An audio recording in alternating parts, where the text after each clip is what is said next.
saugumas ir gynyba dabar mūsų prioritetas. Ką gali padaryti ir ką daro Finansų ministerija? Apie tai šiandien ir pakalbėsim su finansų ministru Kristupu Vaitekūnu. Sveiki. Sveiki. Pastaruoju metu jau ir ne kartą ir Lietuvos gyventojai gavo ir įspėjimus, ir nurodymus keliauti, slėptis. Mes turėjome ne vieną pavojų. Mes jau gyvename tokioje kitokioje realybėje. Ką gali padaryti ir ką daro Finmin šiuo klausimu?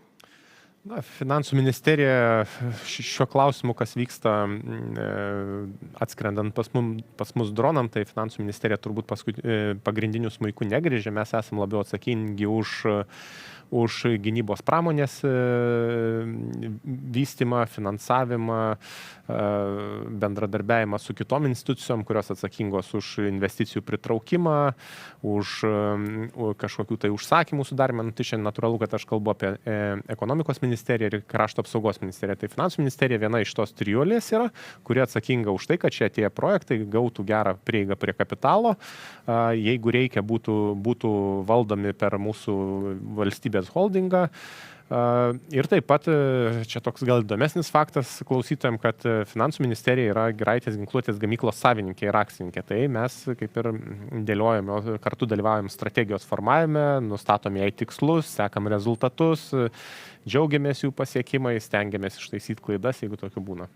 Jūs taip bendrai iš karto atsakėte į vieną klausimą, tos 3 punktus pagrindinius tokius išdėliojate, aš juos truputėlį norėčiau po vieną panagrinėti, po kaulelį pažiūrėti, kas čia vyksta. Tai pradėkime nuo tų slėptuvės, kažkokie civilinės saugos dalykai ir panašus dalykai. ES skiria lėšų, Finansų ministerija jas skirsto savivaldybėms. Ar savivaldybėms, kiek tai yra skirta pirmiausia, ir ar savivaldybėms reikia kreiptis, rašyti projektą, kaip tai vyksta? Taip, čia irgi tas aspektas, kad be abejo Finansų ministerija yra atsakinga už lėšų valdymą, tame tarpe ir už ES lėšų investicinių valdymą. Tai šiuo metu kaip tik buvo perskirstyta nemaža dalis dabartinio to tokio mūsų biudžeto ES 21-27 metų, kuris artėja į pabaigą. Tai nemaža lėšų dalis, kuri buvo programuose, kurios nebuvo labai patrauklios, populiarios, nebuvo paklausosiom, yra perskirstoma į kitas sritis. Tai tame tarpe buvo perskirstyta apie 550 milijonų ir labai nemaža dalis nuėjo į tas sritis, kurios yra susijęs su gynybos pramonė, su saugumu, su kariniu mobilumu ir tame tarpe tai, ką jūs paklausėte, tai į slėptuvių plėtrą ir dalis šių pinigų atiteko savivaldybėm. Tai savivaldybės pačios pasirinko prioritetinės sritis, kurios norėtų panaudoti šitus perskirstomus pinigus, tą dalį, kuri yra skirta savivaldybėm, ir viena iš tų dalių buvo būtent slėptuvių plėtra. Tai aišku, kad europinių lėšų panaudojimas be abejo, kad yra įvairios procedūros, bet savivaldybėse kuo puikiausiai žino, jos tuos pinigus gauna, įrenginėja slėptuves, paskui už pinigus atsiskaito, žodžiu, įprastinė procedūra, tiesiog pasikeitė prioritetas, pasikeitė visos šalies prioritetai, be abejo, savivaldybės taip pat juos atliepia, nes vienas iš 3 prioritetų, kuriuos jos pačios pasirinko būtent ir yra slėptuvės. Tai dabar ten yra apie 50 milijonų slėptuvėm, tai reikia tikėtis, kad jos bus įrengtos operatyviai, greitai ir efektyviai. Bet Lietuvoje nebūna taip, kad nieko daryti nereikia. Finansų ministerija pati skambina savivaldybėms visomis ir sako, žiūrėkit, mes duosim pinigų, imkit. Tai kaip čia yra iš tikrųjų, ką reikia daryti? Ar tikrai visos savivaldybės gaus tų lėšų, kaip jūs jas paskirstot? Ar visi žiūrovai dabar gyvenantys skirtingose savivaldybėse gali būti ramus, kad jų savivaldybė irgi gaus tų pačių lėšų būtiniems dalykams? Tai tas procesas bendradarbiavimo jisai yra nuolatinis. Tai jis prasidėjo be abejo nuo to, kad buvo savivaldybėm leista pačiom išsigryninti tas sritis, kurias nori, paskirta tam tikra pinigų suma ir dabar savivaldybės jau kreipiasi su savo projektais, teikia juos ir už tai įrenginės tas slėptuvės. Be abejo, kad tai savivaldybės ir pačios turi savo biudžetus, kurie pakankamai dosniai auga pastaruoju metu, apie 10%, pernai metais savivaldybės biudžetai 14% išaugo, tai nebejoju, kad savivaldybės matydamos, kad slėptuvės yra tikrai svarbu ir prioritetiška, taip pat naudoja ir kitas lėšas, bet šitos papildomos europinės lėšos tikrai pasieks savivaldybės. kokia bus tvarka savivaldybėm, jau detaliai aš ten tų visų niuansų nežinau, kokius ten reiks atitikti kriterijus ir ką, bet tikrai tuos pinigus aš esu tikras, kad savivaldybės tikrai pasiims ir įsirengs slėptuves. Tikėkime ir čia visiems žmonėms, kurie žiūri, irgi tokia truputėlį žinutė, kad žiūrėkite, kas vyksta savivaldybėje ir tai turėtų vykti, nes finansų ministerija teikia tų lėšų ir Europos Sąjungoje. Taip, Europos Sąjungoje reikia tiesiog, dabar ta tema aktuali, žmonės domisi, žino, tikrai turėjom ir tų incidentų, kai net ir į telefonus atėjo, kad reiktų eiti į artimiausią slėptuvę. Tai tikrai žmonės pamatys arčiau savęs vis daugiau ir daugiau tų slėptuvių rengiamų ir tikrų slėptuvių. Tai ne tik tai, kad bus kažkokia talpa pritaikyta, bet tikra slėptuvė. Turim dar vieną temą, kuri tikrai turėtų, nežinau, ir džiugiai turbūt ar ne pasiekti Lietuvos gyventojus, tai yra antidroninių šovinių gaminimas Giraitės ginkluotės gamykloje. Tai lietuviai sukūrė tai, ko mes neturim kitos Europos šalyse šitame dalyje. Tai pradėti gaminti antidroniniai šoviniai, Lietuvos kariuomenė juos jau išsibandė. Dabar bandys ir kitos šalis. Tai ir galim sakyti, kad čia yra tas pasiekimas, kurį mes čia turim Lietuvoje. Taip, Giraitės ginkluotės gamykla tikrai turi tą tokį kolektyvą, kuris yra ganėtinai veržlus, užsidegęs tuo, ką jie daro, tai akivaizdu, kad pristatyti naujus produktus, tai reikia tokio polėkio, noro tą daryti. Džiugu, kad tai yra valstybinė įmonė, taip, jie kartu ten bendradarbiaudami su partneriais sukūrė naujus šovinius, juos pradeda jų gamybą, susidomėjimas pakankamai yra nemažas, tai yra NATO standarto šoviniai, vieni didesni, kiti mažesni, tikslių kalibrų ten nepasakysiu, bet taip, tai džiugu, kad tai yra inovatyvu ir kad susidomėjimas ne tik Lietuvoje, bet ir iš tokių šalių kaip Izraelis ateina susidomėjimas, paklausimai ir turbūt natūralus pardavimo procesas, testavimosi procesas yra prasidėjęs ir labai tikiuosi, kad bus ir pardavimai. Tai, kaip jau minėjom, Lietuvos kariuomenė yra išsibandžiusi, bet dar jų neturi kaip naudojimui skirtų ar ne pas save. Ir aš pacituosiu dabar truputėlį Giraitės ginkluotės gamyklos vadovą Mindaugą Kurauską. Spaudos konferencijoje jisai sakė: labai tikiuosi, kad Lietuvos kariuomenė neužstriks viešųjų pirkimų pinklėse ir bus viena iš pirmųjų, kuri užsakys šiuos šovinius karių apmokymams ir rezervo didinimui. Tai kaip padėsit Lietuvos kariuomeniai, kad greičiau gautume mes patys, jeigu mes patys juos gaminam, antidroninių šovinių? Na, Lietuvos kariuomenė žinoma, kad jinai turi dabar nemažą iššūkį, tikrai reikia ganėtinai greitai įgyvendinti labai stambius projektus, tokius kaip Rūdininkų poligonas, brigados suformavimas ir kiti projektai. Taip pat atsiranda ir tokios naujovės, kurios yra aktualios. Tai aišku, kad čia darbas Lietuvos kariuomenės ir krašto apsaugos ministerijos darbas itin intensyvus yra. Ir, aišku, kad mes su ministru bendraujam, visada bandom tą palaikyti kontaktą ir apie mūsų Giraitės ginkluotės gamyklos niuansus pasikalbame. Tai aš tikiu, kad tikrai tas nebus taip, kad užmiršta. Tie šoviniai buvo išbandyti, bandymai, kiek žinau, buvo ganėtinai sėkmingi. Tai yra prieš nedidelius dronus naudojami šoviniai, jie juos išbandė.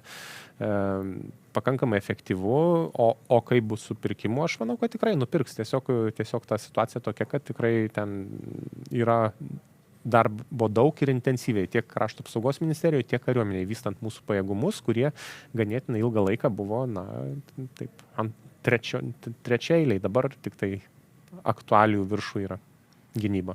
Tie antidroniniai šoviniai, kam, kokiem dronam, nes jų yra kelių rūšių, yra tie, kur skrenda tikrai aukštai, yra didesni, yra tie, kurie gali trikdyti oro uosto darbą ir yra mažesni. Ką mes galime padaryti su tais šoviniais? Tai šitie šoviniai yra, kuo jie ypatingi tuo, kad jie tiesiog yra sudėti į standartinę dėtuvę, ta dėtuvė dedasi į standartinį kario ginklą, tai tiesiog pakeitus dėtuvę yra užtaisoma šitais šoviniais ir karys gali gintis nuo tokių dronų.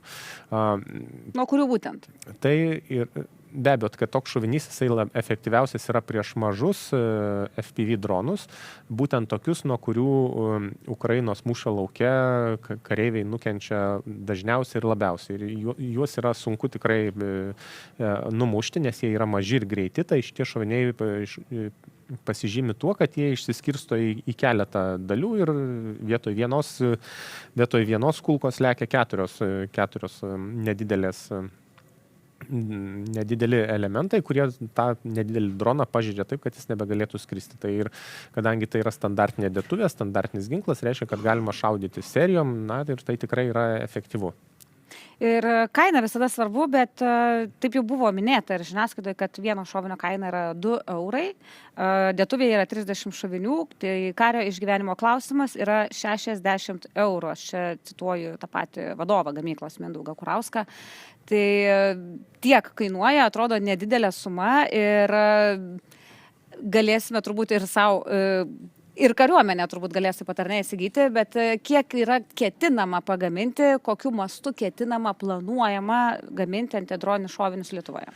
Tai turbūt svarbiausia yra pardavimų procesas. Pardavimas turbūt dabartiniame etape yra pats svarbiausias ir pats sudėtingiausias vis dėlto procesas. Ir ne tik tai kalbant apie Lietuvos, bet ir apie kitus, ne tik apie Lietuvos karinės pajėgas, bet ir apie kitas.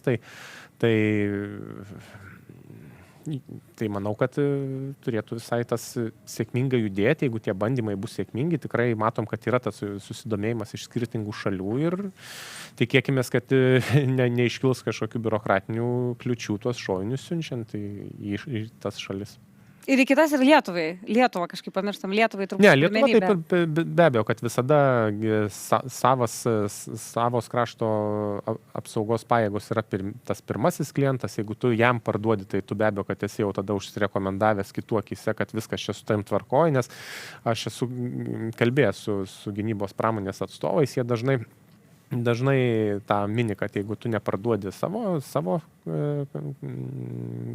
kariuomeniai, tai kai bandai eksportuoti, dažnai gauni klausimą. Tai kodėl iš tavęs neperka savi? Tai, tikimės, kad šituo atveju to nebus. Tikrai prioritetų sąraše galbūt tai nebus pirmas, pats svarbiausias pirkimas šiuo metu mūsų krašto apsaugos ministerijoje ar kariuomeniai, bet kad tikrai bus tame sąraše ir tikrai bus judama link to ir bus įsigyta ir padidins saugumą mūsų karių. Kiek galima pagaminti tokių šovinių, kiek užima darbo gamyklos pajėgumų tokių šovinių gaminimas? Gamykla yra pakankamai moderni ir dar plečiasi, stato papildomą gamybos liniją šoviniam. Neseniai atidarėm papildomus įrengimus, buvom nuvažiavę, buvo paleisti nauji įrengimai, automatizuoti visiškai. Tikslaus skaičiaus aš kiek tų šovinių pagaminama nepasakysiu, bet tikrai gamykla gali patenkinti ne tik tai Lietuvos poreikius, bet ir kitų klientų. Aš pasakysiu, žinokit, žiūrėjau spaudos konferenciją. Per metus planuojama pagaminti 5 milijonus šovinių, tai uždirbti galima, gauti lėšų 10 milijonų eurų ir tai yra mažiau negu 10% gamyklos pajėgumų. Jeigu būtų poreikis, ar būtų įmanoma plėsti tos poreikius, ar yra vis tiek kažkokie kiti įsipareigojimai, kiti dalykai, kaip tą mes galėtume paskirstyti?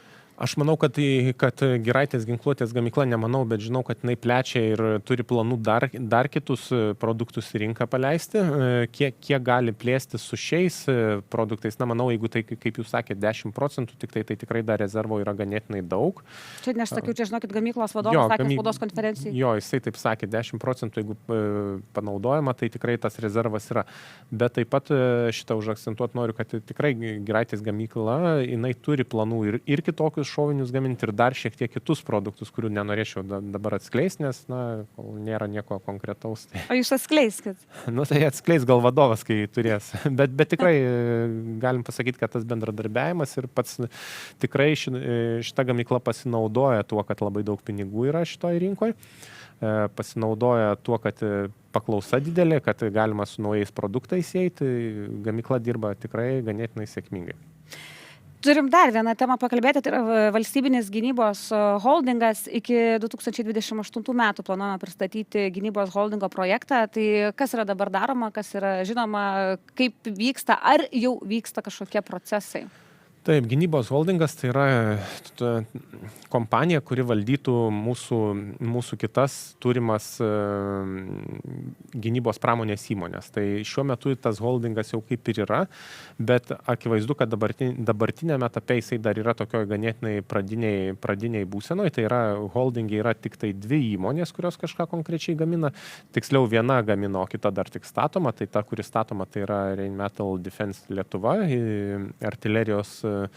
artilerijos šovinių dėklų gamykla ir ta pati Giraitės ginkluotės gamykla. Tai realiai yra tik tai 2 įmonės ir yra ta valdymo tas centras įmonė, kaip čia pavadinti, jisai kol kas yra EPSOG Investe.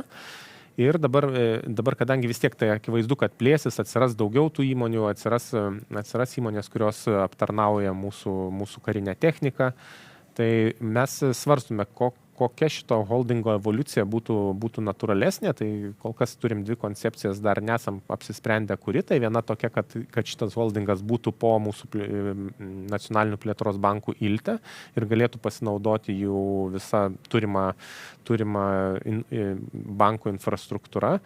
Kita koncepcija vis dėlto, kad tas holdingas būtų atskiras. Tai abi 2 schemos turi tam tikrų privalumų ir trūkumų. Be abejo, kad jeigu tai būtų po ilte, tai būtų geresnė prieiga prie kapitalo, bet jeigu tai būtų atskirai, tai būtų turbūt šiek tiek mobilesnis tas visas holdingas, galėtų prisimti visai kitas rizikas ir toleruoti mažesnės atsiperkamumo grąžas, labiau žiūrėti į tą nacionalinį interesą. Tai yra privalumų ir ten. Tai dar nesam galutinai apsisprendę, kuris modelis geresnis. Bet jisai jau kaip holdingas jisai jau funkcionuoja dabar, nes EPSOG Investe yra tie žmonės, kurie turi kompetencijas, valdymo įmonių kompetencijas, derybų vedimo kompetencijas. Jie būtent ir derėjosi su Rheinmetall Lietuva dėl šitos gamyklos. Tai tas holdingas kaip ir egzistuoja. Dalykus kelis pasakėt ir apie tą Giraitę, kad plečiasi gamykla. Taip pat paminėjote ir Rheinmetall amunicijos gamyklą, kuri yra statoma. Girdėjau, kad žiemą buvo užstrigę darbai truputėlį dėl šalčio. Žiemą buvo -20, užstrigo ne tik Rheinmetall gamykla, užstrigo ir daugiabučių statybos ir tai buvo viena iš priežasčių, kodėl mūsų pirmo ketvirčio BVP buvo šiek tiek mažesnis negu buvo tikėtas. Tai šalta žiema padarė savo. Ir turbūt reikėtų ir žiūrovams paaiškinti, jau pasakėm, kodėl Giraitės ginkluotės gamykla yra susijusi su jumis, nes jūs esate kaip savininkai, akcininkai. Taip, mes esame akcininkai, mes esame savininkai, būta visokių minčių, kad gal čia prie finansų ministerijos nereikėtų, kad būtų, bet prie finansų ministerijos vėlgi tas, kad gali naudotis kompetencijom ir gamykla dirba pakankamai pelningai nėra ir pelningai, ir sėkmingai, ir plečiasi. Tai aš manau, kad ta schema visai nebloga ir turėtų taip likti. Ir Rheinmetall turim pasakyti, ko čia susiję ir kodėl jūs kalbate irgi ir žinot, kas ten vyksta. Dėl to, kad Giraitės ginkluotės gamykla turi 1% akcijų, bet turi akcijų, kadangi Giraitės gamykla priklauso finansų ministerijai, tai viskas, bet čia tokį surišam ratu ir viskas čia. Jo, čia ganėtinai sudėtinga žiūrovam įsivaizduoti, gal reiktų tą bendrą tokį paveikslą nupiešti, kad už gynybos pramonę pas mus mes tą atsakomybę dalinamės taip, kad projektų pritraukimas, investicijų pritraukimas, be abejo, kad tai yra ekonomikos ministerijos darbas.